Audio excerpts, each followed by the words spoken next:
नमस्कार. प्रकाश on basics वर आपलं स्वागत आहे. मी प्रकाश जोग. वेदांताचा भाग द्वैतवाद याची ओळख आपण करून घेत होतो. अ, द्वैतवाद तसा उपनिषदात आधीपासून काही प्रमाणात आहेच. अ, पण तो प्रचलित केला, पुढे आणला जास्ती प्रमाणात तो मध्वाचार्यांनी. त्यामुळे अ, द्वैतवादाचे प्रमुख प्रवक्ते म्हणून मध्वाचार्यांचं नावच नेहमी पुढे येतं. कोण काय याची चर्चा आपण गेल्या वेळेस केली आणि त्यांनी सांगितलेले महत्वाचे मुद्दे काय आहेत याची चर्चा ही मी गेल्या वेळेस तुमच्याशी केलेली आहे. पण या व्यतिरिक्तही अनेक गोष्टी या द्वैतवादात आहेत ज्या आपल्याला माहिती असायला पाहिजे. त्याची चर्चा आपण आज करूया.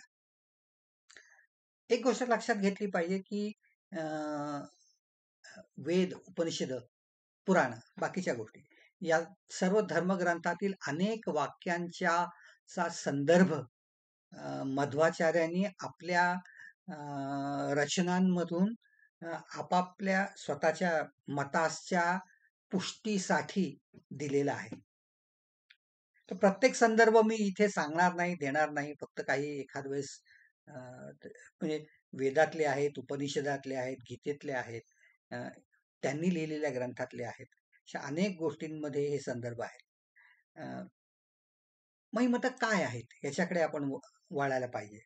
पण त्याच्या आधी आणखीन एक गोष्ट सांगितली पाहिजे की मुळात मध्वाचार्य हे वैष्णव. त्यामुळे वैष्णव गोष्टींना, वैष्णव देवतांना, विचारांना त्यांनी जास्त प्राधान्य दिलं.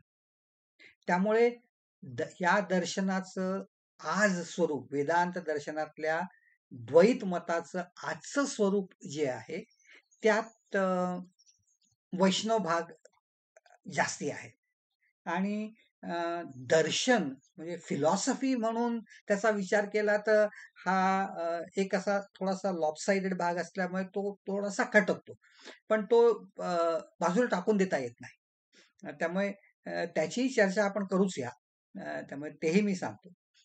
पण त्याचा विचार दर्शन म्हणून न करता या पद्धतीकडे म्हणून बघा.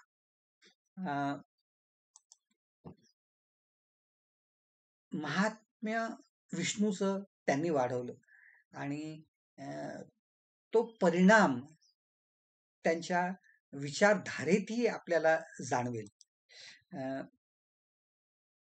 मध्व म्हणतात की म्हणजे आपण महावाक्यांची चर्चा केली होती बघा. तत्वमसी. तर ते तिथे शंकराचार्याने तू ब्रह्म आहे असंच म्हटलंय. तत्वम असी. पण मध्वाचार्य म्हणतात तू त्याच्या सारखा आहेस. अर्थात तू ब्रह्म कधीच होऊ शकणार नाहीस. कारण ब्रह्म आणि ईश्वर किंवा सगुण ईश्वर हे जीव आणि जगत ह्याच्यापेक्षा कित्येक पटींनी मोठे आणि वेगळे आहेत. ऍक्च्युली मला आठवत म्हणजे गणितात मॅथ्सच्या लोकांसाठी फक्त मी आठवण करून देतो. देर आर लिमिट्स आणि लिमिट्स म्हणजे एक्स टेंड्स टू वाय असं आपण जेव्हा म्हणतो तेव्हा x can never be equal to y हे असं असं त्या अध्यारोत आहे. तसंच तू ब्रह्मासारखा आहेस म्हटल्यानंतर तू ब्रह्म कधीच होऊ शकणार नाही. तुमच्यात आणि त्याच्यात काहीतरी फरक आहेच आणि हा ब्रह्म म्हणजेच विष्णू असं मध्वाचार्य म्हणतात. आणि अद्वैतात मायावाद आहे, विवर्तवाद आहे. पण माया नाही, आपली अनुभूती हेच सत्य आहे हे आपल्याला दरवेळेस जाणवतच असतं. म्हणजे हे सर्व खोटं आहे, माया आहे असं आपल्याला कितीही लोकांनी काही सांगितलं तरी हे आपल्या दृष्टीने हे सर्व खरंच आहे. जर ब्रह्मानी माया निर्माण केलेली असेल तर ती खोटी आहे किंवा झाकोळणारी आहे. मग अशा गोष्टीची निर्मिती करायची जरूरच काय? सत्य हेच महत्वाचं आहे. त्यामुळे असाही विचार मध्वाचार्यांनी मांडला.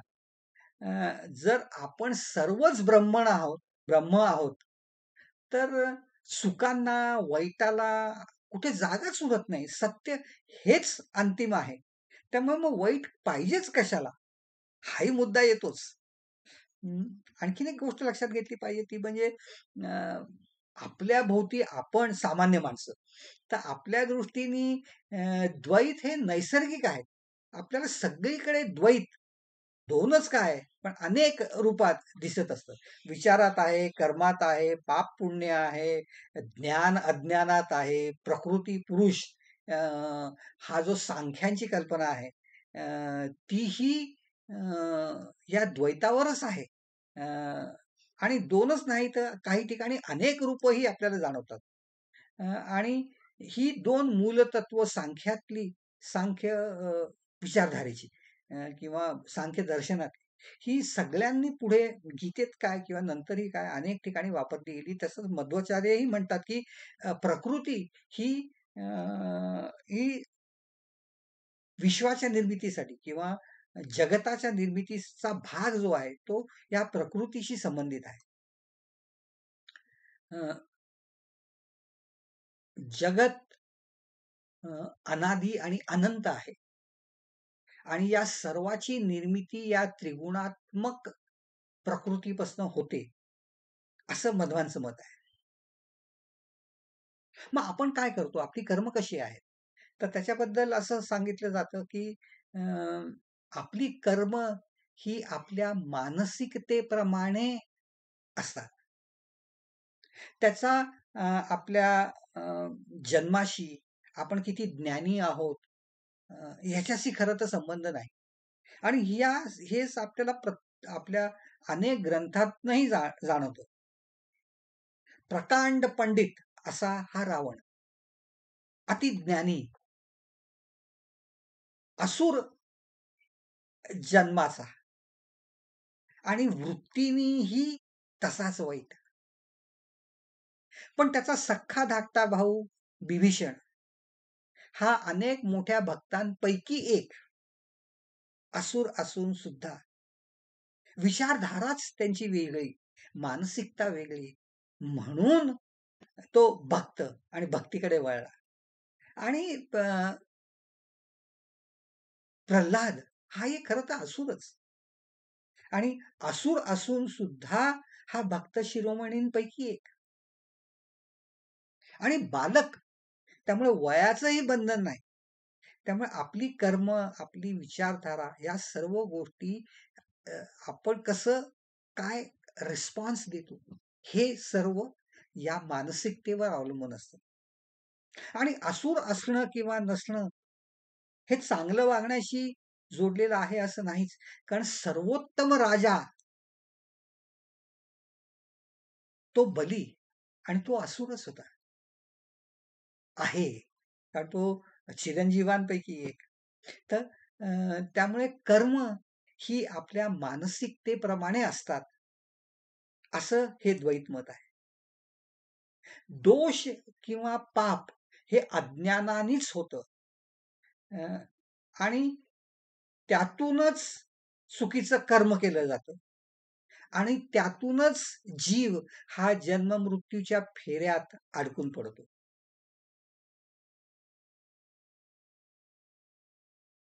वेदांत हे दर्शन. त्यामुळे या दर्शनाला प्रमाणं असली पाहिजेत. प्रमाणं कशी याची चर्चा आपण खूप पूर्वी केलेली आहे. पण द्वैताला 3 प्रमाणं मान्य आहेत. प्रत्यक्ष प्रमाण म्हणजे ज्याला आपल्या अनुभूतींप्रमाणे आपण जे बघतो, ऐकतो वगैरे, वगैरे, वगैरे ते प्रत्यक्ष प्रमाण. प्रत्यक्ष म्हणजे डोळ्यासमोर जे घडतं ते, ते प्रत्यक्ष प्रमाण. दुसरं म्हणजे अनुमान. बुद्धी वापरून जे बघितलंय किंवा जे असेल असं जाणवतंय.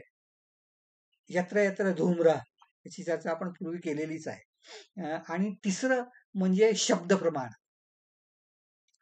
पण द्वैतात असं मत आहे, की अ, श्रुती, स्मृती, पुराणांबरोबरच अ, भागवत किंवा बाकीची जी महत्वाची पुराण आहेत, त्यातले विचार आणि त्याच्यानंतर निर्मित झालेले बाकीचे ग्रंथ, त्यातल्याही शब्दांना प्रमाण म्हणून वापरलं पाहिजे.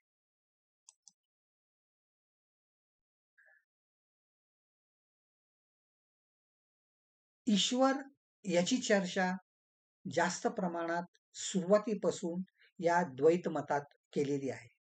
कारण द्वैत मतानुसार ब्रह्म आणि ईश्वर हे दोन वेगवेगळे घटक आहेत. कारण सगुण रूप ब्रह्माचं म्हणजेच ईश्वर, आणि ईश्वर म्हटलं की तो हरिरूपी आहे, असा वैष्णव विचारधारा असल्यामुळे तो विष्णू काय किंवा हरी काय या रूपातच त्याला बघितलं पाहिजे, असं द्वैत मत आहे. आणि ईश्वर स्वतः चेतन असल्यामुळे त्याच्यापासून जड जगत निर्माण होणं अशक्य आहे, असं मध्वाचार्यांचं मत आहे. पण या ईश्वराचं जगतावर पूर्ण नियंत्रण आहे. विष्णू हाच सार्वभौम ईश्वर, तेच सर्वांचं प्रमुख दैवत. प्रत्येक गोष्ट, प्रत्येक क्रिया, प्रत्येक परिणाम हा हरी इच्छेनीच होत असतो. हरी हाच जगन्नियंता परमेश्वर आहे. ईश्वर हा अनंत गुणसंपन्न हरिरूप आहे आणि त्याची 8 प्रमुख कार्य आहेत असं सांगितलंय. सर्जन म्हणजे निर्मिती, रक्षण, परित्राणाय साधूनां विनाशायचे दुष्कृतां म्हणजे संहार वाईटाचा, हाही त्याचाच भाग. सर्वांवर नियंत्रण हेही त्याचंच कार्य. ज्ञान देणं हे त्याचं कार्य. स्व साक्षात्कार म्हणजे ईश्वराला स्वतःची महती ही लोकांना किंवा जीवांच्या समोर मांडणं, हा तो स्वसाक्षात्काराचा भाग. त्यांना याची जाणीव करवून देणं. मुक्ती आणि मुक्तीची कारण याच्यावर ताबा आणि मिळवून देणं हे कार्य ही विष्णूचंच. आणि व्यक्तिनिष्ठ जीवांना सत्य ज्ञान देणं. ज्यांना खऱ्या ज्ञानाची ओढ आस आहे त्यांना योग्य ते ज्ञान योग्य वेळेस देणं. अर्जुनाला ज्ञान दिलं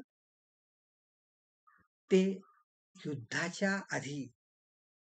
कृष्ण ते आधी खूप आधीही देऊ शकला असता, पण त्याला आलेलं क्लैब्य, वैराग्य वगैरे वगैरे गोष्टी याच्यानंतर हे ज्ञान त्याला आता या क्षणी पाहिजे म्हणून त्या क्षणी देणं आणि तो योग्य म्हणून त्याला देणं, याला महत्व आहे. आणि ही जी 8 कार्य मी सांगितली ती गीतेत भगवान हेच सर्व सांगत नाहीत का? त्यामुळे अशी ही ईश्वराची कार्य. ईश्वर सर्वज्ञ, पण तो सर्व जीवात साक्षीन रूपात असतो. आणि याची चर्चा अद्वैताच्या वेळेस मी तुमच्याशी केलेली आहे. तो सतत स्वतः मुक्तच असतो आणि तो बाकीच्यांना मुक्तीत किंवा मोक्षात सच्चिदानंद मिळवून देतो. मुळात विष्णू हाच परमेश्वर आणि तो शुद्ध चैतन्य आणि त्यात अनंत गुणविशेष आहेत. जीवांनी संसार चक्रात अडकणं किंवा त्यातनं मुक्त होऊन मोक्षप्राप्ती करणं हे सर्व ईश्वराच्या इच्छेनुसारच होत असतं. तो निरंकुश सत्ताधीश, पूर्ण स्वतंत्र, आणि त्याच्यावर बाकी सर्व सर्वार्थांनी अवलंबून असलेले. सर्वांची उत्पत्ती, स्थिती आणि लय हे त्याच्या इच्छेनुसारच होत असतं. द्वैत मत असं आहे की सर्व जीव हे हरीचे अनुचर आहेत. हरी सर्वोत्तम आणि त्याचा मायेवर ही ताबा आहे. भागवत तात्पर्य निर्णय हा त्यांचा जो एक ग्रंथ आहे त्याच्यात ते म्हणतात की अज्ञानी विष्णूचं शरीर हे पंचमहाभूतांचं बनलेलं आहे असं समजतात. पण खरे योगी जाणतात की त्याचं शरीर हे सत्यरूपी अनंत ज्ञानच आहे. आपण खूप पूर्वी महावाक्यांची चर्चा केली होती. खूप पूर्वी. तेव्हा मी तुम्हाला सांगितलं होतं की त्यातलं एक म्हणजे सत्यम ज्ञानम अनंतम ब्रह्म. इथे फक्त ब्रह्मच्या ऐवजी तो विष्णू आहे एवढीच संकल्पना आहे. म्हणजे सत्य, ज्ञान आणि अनंत या तिन्ही रूपात त्या तिन्ही शब्दांच्या एकत्रीकरणाने येणाऱ्या विचारांमध्येच ब्रह्म आहे किंवा विष्णू आहे.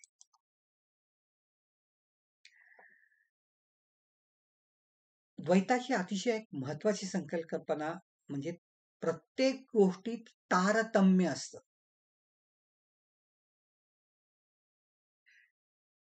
मध्वाचार्यांनी सांगितलं की जीव, देव, मोक्ष, मुक्ती प्रत्येक गोष्टीत तारतम्य असतं.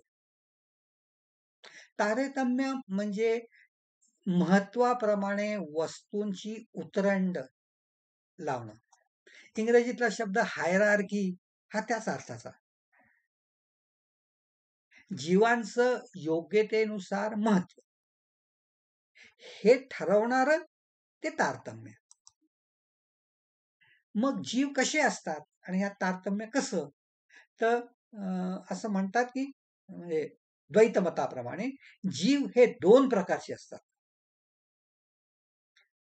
पहिला ए म्हणजे ज्यांना दुःखाचा स्पर्शही झालेला नाही असे.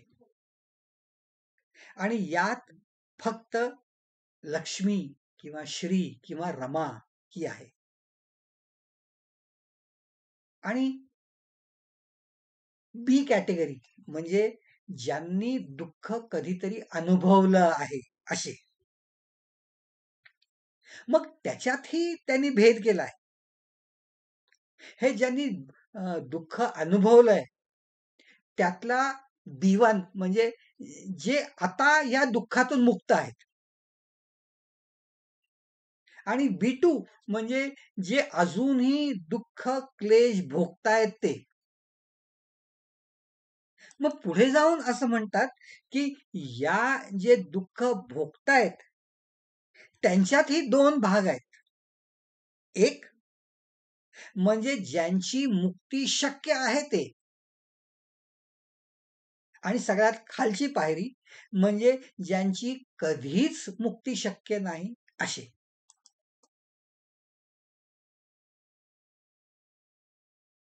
मग हे देवताही अशाच त्यांनी लावल्या का? तर खरं तर आहेत. सगळ्यात आधी म्हणजे सर्वोत्तम हा विष्णू.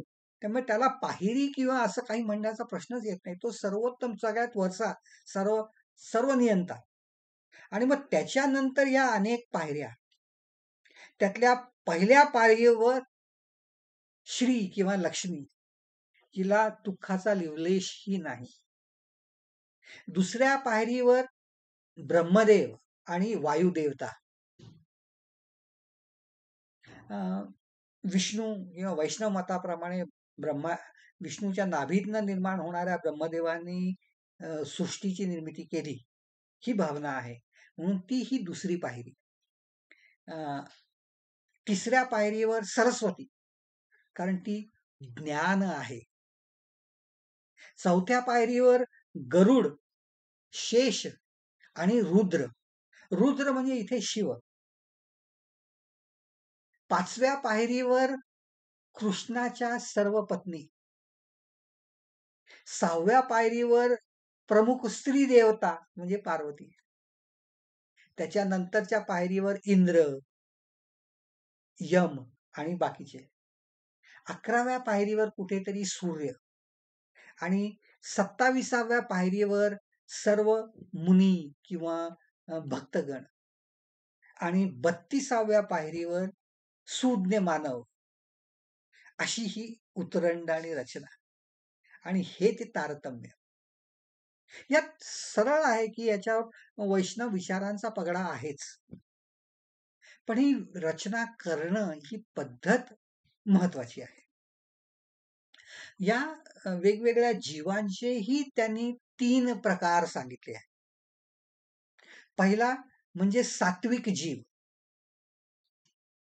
जे मोक्षानंतर वैकुंठ लोकी जातात आणि चिरकाल आनंद भोगतात, भक्तीत लीन राहतात.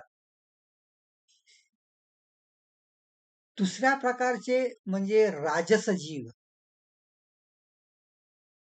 यांना नित्य संसारी जीव असंही म्हटलंय. जगावर राहून सुख-दुःख, जगात राहून मर्त्य लोकात राहून सुख-दुःख अनुभवणारे ते हे राजस जीव. आणि शेवटचे म्हणजे तामस जीव, पापी दुरात्मे, त्यांना कधीही मुक्ती नाही.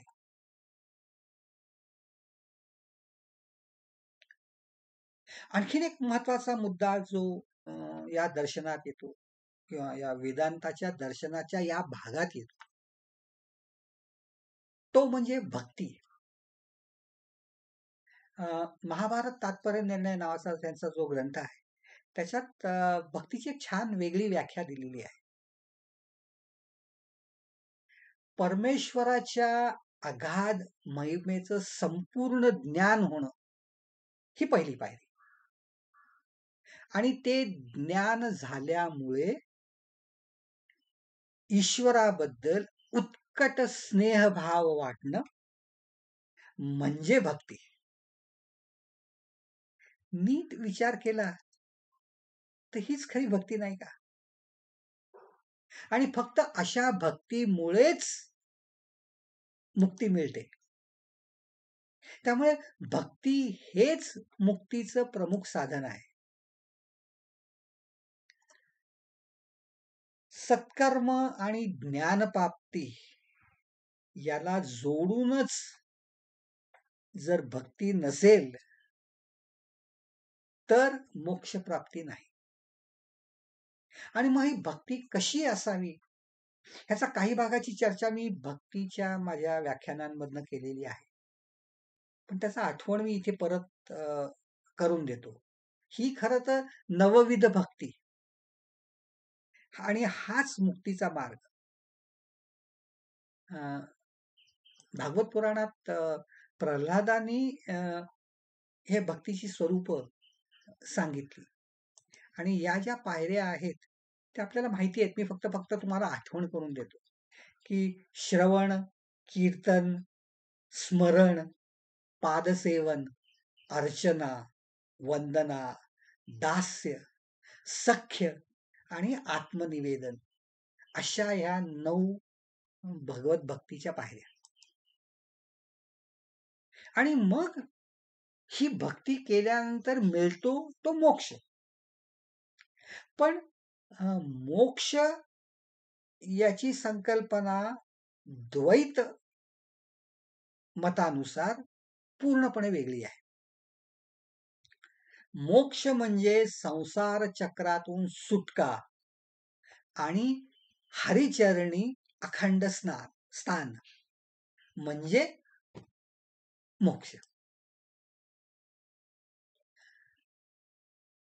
मुक्ती म्हणजे हरित किंवा विष्णूमध्ये विलीन होणं असं नाही, कारण तो सर्वांच्या पलीकडे आहे. मुक्ती म्हणजे निज सुखाची अनुभूती आणि ती प्रत्येक जीवाच्या योग्यतेप्रमाणे होते. आणि हरीचं ज्ञान एकदा झालं की त्यातनं येणाऱ्या भक्तीमुळेच मुक्ती मिळते.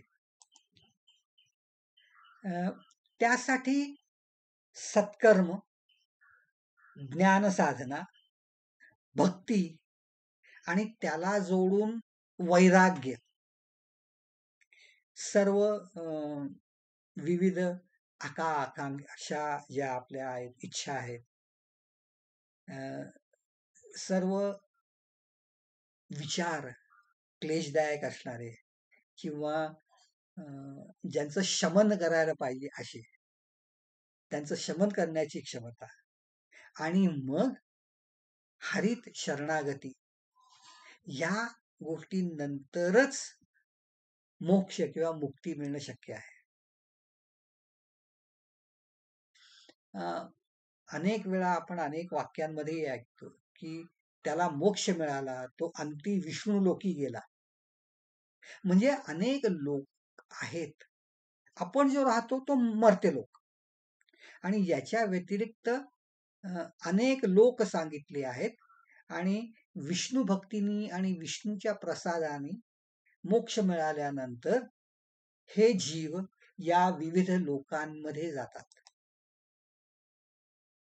मग खालचा तो मर्त्य लोक, त्याच्यावर पण स्वर्गाहून खाली अंतरिक्षात असलेला तो अंतरिक्ष लोक, त्याच्यावर स्वर्गलोक, मग महरलोक, मग ज्ञानलोक, तपलोक आणि सत्यलोक असे अनेक लोक आहेत जिथे वास या भक्तांचा होतो किंवा जीवांचा होतो मुक्तीनंतर.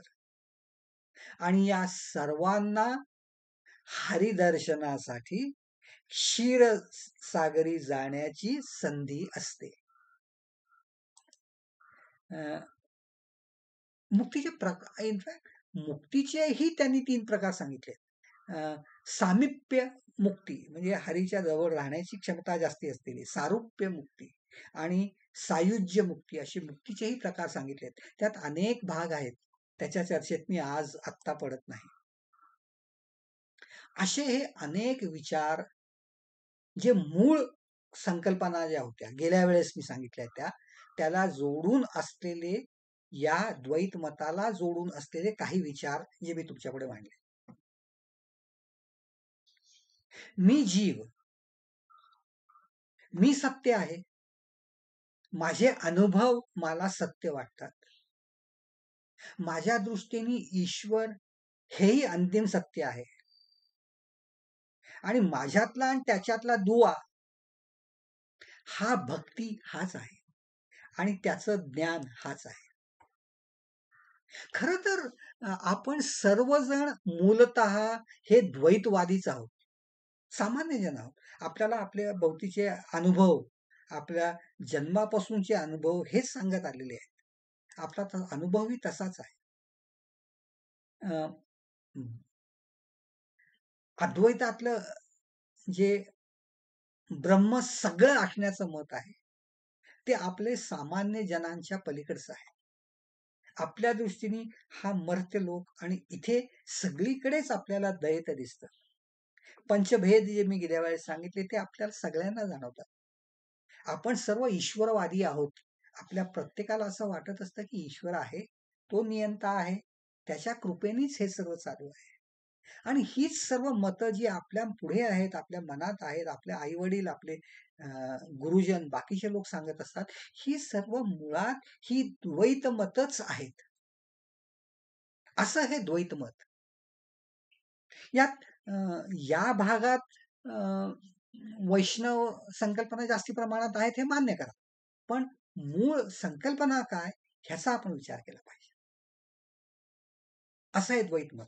मी जे काय सांगितलं ते तुम्हाला आवडलं असेल, त्याच्याबद्दल आणखीन माहिती मिळाली तर ती वाचा, आपल्या मित्र परिचितांना सांगा, आपल्या स्वतःच्या ज्ञानात वृद्धी करा, ह्याच्या पलीकडे जाऊनही ज्ञान मिळवा. आणखीन एक गोष्ट आहे, ही द्वैत आणि अद्वैत ही 2 टोकाची भूमिका.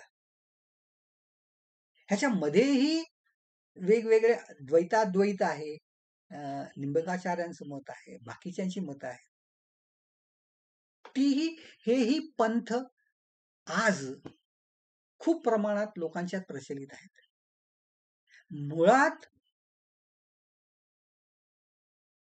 आपण जेव्हा दर्शनाचा विचार करतो तेव्हा त्यातलं हे वेदांताचा दर्शनातले वेगवेगळे भाग आहेत हे लक्षात घेतलं पाहिजे. मूळ दर्शन हे वेदांत दर्शन हा भाग आहे आणि त्याच्यानंतरचा भाग हे त्यातले हे वेगळे भाग आहेत, कारण हे आज आपल्याला सगळीकडे दिसतात. ह्या बाकीच्या छोट्या छोट्या भागांची थोडीशी ओळख काही प्रमाणात आपल्याला झाली पाहिजे. त्याची चर्चा आपण पुढच्या वेळेस करू. तोपर्यंत नमस्कार.